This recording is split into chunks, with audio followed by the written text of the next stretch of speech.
আসসালামু আলাইকুম সবাইকে। আমার চ্যানেলে আপনাদের সবাইকে স্বাগত জানাচ্ছি। স্বল্প পুঁজি নিয়ে খামার গড়ার স্বপ্ন দেখছেন? তাহলে আজকের ভিডিওটি আপনাদের জন্য।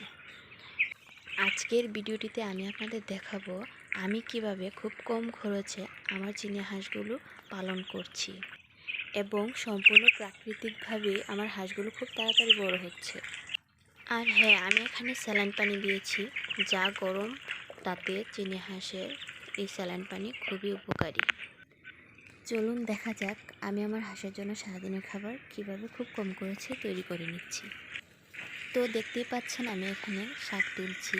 হ্যাঁ, এগুলো কিন্তু আমাদের জন্য না, হাঁসের জন্য। আমি এখানে শাকগুলো তুলে নিব। আপনারা চাইলে যে কোনো ধরনের শাক নিতে পারেন।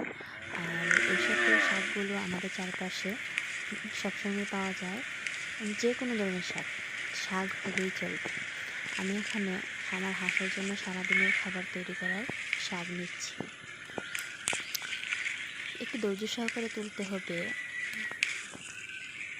অন্যান্য যে সকল হাঁস আছে সেই সকল হাঁস থেকে চীনা হাঁস পালন আমার কাছে সবথেকে সহজ মনে হয়। শুধুমাত্র কেনা খাবার খাইয়ে হাঁস পালন করা সম্ভব নয়। যেহেতু হাঁস প্রচুর পরিমাণে খাবার খায়, সেহেতু বাজার থেকে ভুসি কিনে এনে খাইয়ে হাঁস সম্ভব নয়। আমি আশা করছি আমার মতো স্বল্প পুঁজি নিয়ে যারা খামার গড়ার স্বপ্ন দেখছেন তাদের জন্য এই ভিডিওটি খুবই উপকারী।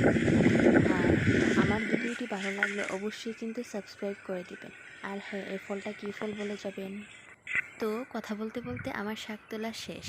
তো চলুন এবার কিভাবে এগুলোকে আমার হাঁসের খাওয়ার উপযোগী করে নিই তা দেখাই। সবগুলো শাক একটি বড় বালতিতে নিয়ে খুব ভালোভাবে ধুয়ে নিব।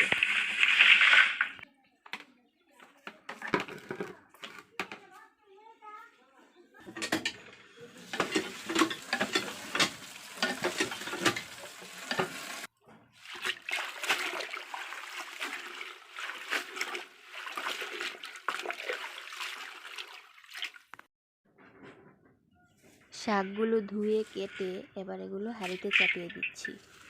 আমি আমার হাঁসের জন্য প্রতিদিন সকালে এক হাঁড়ি শাক রান্না করি এবং তা সারাদিন খাওয়াই। এবারে হাঁড়িটাকে চুলায় বসিয়ে দিয়ে তার মধ্যে হাফ পট পরিমাণে খুদ দিয়ে দিচ্ছি এবং তা অপেক্ষা করব যতক্ষণ না এটা ভাপ আসে। এই রান্নাটাকে আমি আমার হাঁসের খিচুড়ি বলি। ব্যাস, এবার খিচুড়িটা গলক এসে গেছে। খিচুড়িটা আমি খুব বেশি সিদ্ধ করব না, বেশি সিদ্ধ করলে শাকটা গলে যায়, পরে সেটা হাঁস খেতে চায় না, নষ্ট হয়।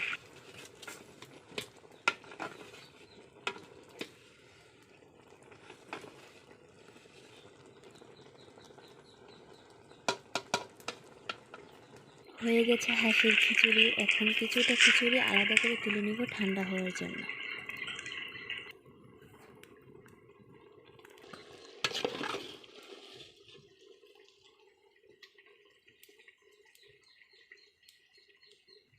তো চলো দেখে নিই আমার হাঁস কীভাবে এগুলো খায়। এখানে কিন্তু টাকার বিলে শুধু হাফ পট খুদি আছে, আর এই খাবারে আমি আমার হাঁসকে সারাদিন খাইয়ে রাখতে পারবো।